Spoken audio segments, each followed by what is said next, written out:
नमस्कार। आज हम बात करने वाले हैं एआई यानी आर्टिफिशियल इंटेलिजेंस की दुनिया में हो रहे एक बहुत बड़े बदलाव के बारे में। एक ऐसा बदलाव जिसमें महिला शक्ति अब सामने आ रही है और एक नया इतिहास लिख रही है। तो एक सवाल है, आखिर एआई की इस जबरदस्त दुनिया को चला कौन रहा है? जब भी हम एआई लीडर्स के बारे में सोचते हैं तो दिमाग में कुछ गिने चुने चेहरे ही आते हैं, पर क्या असलियत सिर्फ यही है या कहानी कुछ और है? जी नहीं, असलियत ये हैं वो महिलाएं जो एआई के भविष्य को एक नया आकार दे रही हैं। ये सिर्फ लीडर्स नहीं हैं, ये विचारक हैं, निर्माता हैं। ये वो लोग हैं जो टेक्नोलॉजी के मायने ही बदल रहे हैं। चलिए इस नए दौर को थोड़ा और समझते हैं। देखिए, बात अब सिर्फ टेक्नोलॉजी में महिलाओं की मौजूदगी की नहीं रही। वो दौर था जब कमरे में एक सीट मिलना बड़ी बात थी। आज का दौर है उस पूरे कमरे को डिजाइन करने का। ये बहुत बड़ा शिफ्ट है। तो ये बदलाव असल में है क्या? ये बदलाव है एक यूजर से क्रिएटर बनने का, एक उपभोक्ता से निर्माता बनने का। अब महिलाएं सिर्फ एआई टूल्स का इस्तेमाल नहीं कर रही, वो खुद एआई सॉल्यूशंस बना रही हैं। पहले सारा ध्यान एआई को इस्तेमाल करने पर था, अब सारा ध्यान एआई बनाने पर है। ये बस एक छोटा मोटा बदलाव नहीं, बल्कि एक बहुत बड़ी छलांग है, एक जनरेशनल लीप है। और इसका असर हमें असल दुनिया में दिख भी रहा है। अमिता चौधरी जैसी एंटरप्रेन्योर्स को देखिए, जो अपनी कंपनियों के जरिए भारत की बड़ी बड़ी शहरी समस्याओं को सुलझा रही हैं, जैसे एआई कैमरों से शहरों को ज्यादा सुरक्षित बनाना, या टोल प्लाजा पर लगने वाले लंबे जाम को कम करना, या फिर हमारे शहरों के लिए सस्टेनेबल सॉल्यूशंस तैयार करना।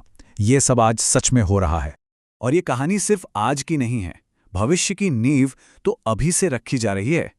आने वाले समय में टेक्नोलॉजी में महिलाओं का ये ट्रेंड और भी तेजी से बढ़ने वाला है। और ये कोई हवाई बात नहीं, आंकड़े भी यही कहानी कहते हैं। क्या हम सब जानते हैं कि स्कूल और कॉलेज लेवल के टेक कंपटीशन में लड़कियों की भागीदारी, सोचिए जरा, 50% तक पहुंच गई है। ये नंबर बताता है कि हमारी अगली पीढ़ी इनोवेशन के लिए कितनी तैयार है। और ये लड़कियां सिर्फ हिस्सा नहीं ले रही, वे असली जिंदगी की प्रॉब्लम्स को सॉल्व कर रही हैं। जैसे कि एक 8वीं क्लास की स्टूडेंट का आइडिया। उसने अपने दादा दादी की परेशानी देखी और बुजुर्गों के लिए एक वियरेबल डिवाइस बनाने का सोचा। या फिर मेरठ की 2 लड़कियों को देखिए, उन्होंने प्रदूषण जैसी इतनी बड़ी समस्या का हल सोचा। एक ऐसा ड्रोन बनाने का आइडिया दिया जो खेतों में बायोडिकम्पोजिंग सॉल्यूशन छिड़ककर पराली जलाने की समस्या को ही खत्म कर दे। और तमिलनाडु की 4 लड़कियों ने एक बहुत ही प्रैक्टिकल लोकल प्रॉब्लम का हल निकाला, गौशालाओं को साफ करने वाला एक प्रोटोटाइप। तो आप देखिए, सोच का दायरा कितना बड़ा है, घर की निजी समस्याओं से लेकर देश और समाज के बड़े मुद्दों तक। तो ये सब सुनने में बहुत अच्छा लगता है, बहुत इंस्पायरिंग है।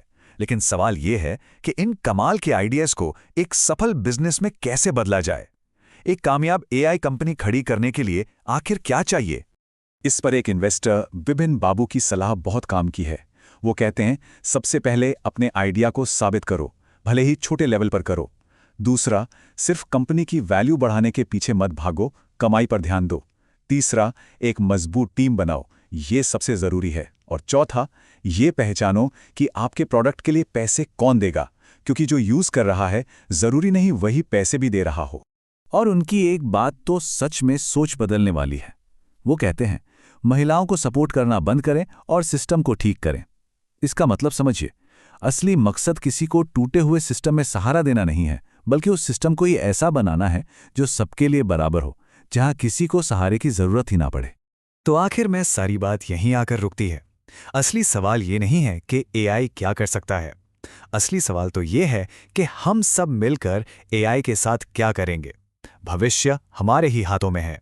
चलिए इस बातचीत को रूबी सिन्हा की एक बहुत गहरी सोच के साथ खत्म करते हैं। हम सबको ये तय करना है कि हमें थर्मोमीटर बनना है या थर्मोस्टेट। थर्मोमीटर बस माहौल का तापमान बताता है, लेकिन थर्मोस्टेट उस तापमान को सेट करता है, वो माहौल को बदलता है। तो सवाल यही है, क्या हम सिर्फ हालात का हिस्सा बने रहेंगे या हालात बनाने वाले बनेंगे? इस पर सोचना बहुत जरूरी है।